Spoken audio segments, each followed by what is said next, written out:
রাজস্থানের বিপক্ষে অবিশ্বাস্য ব্যাটিং পারফরমেন্স করে কুইন্টকের ম্যাচ জেতানো দেখি হঠাৎ লাইভে এসে তাদের প্রশংসা করে ভাসিয়ে দিল কলকাতা দলের মালিক শাহরুখ খান।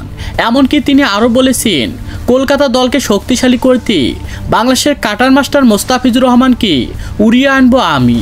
তারপর আমি কলকাতা দলকে কিছুতেই ম্যাচ হারতে দেব না আমি। হ্যাঁ দর্শক, বিস্তারিত জানুন পুরো ভিডিও জুড়ে।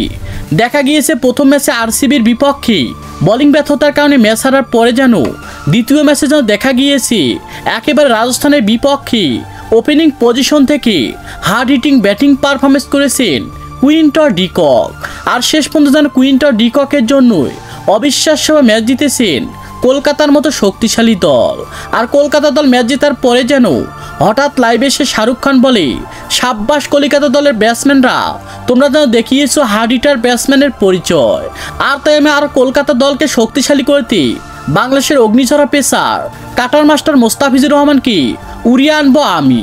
তারপর আমি কিছুতে ম্যাচ হারতে দেব না আমার কলকাতা দলকে।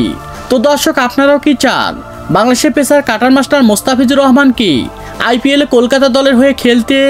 সে বিষয়ে আপনাদের গুরুত্বপূর্ণ মতামত জানাবেন আমাদের ভিডিওর কমেন্ট বক্সে। ধন্যবাদ।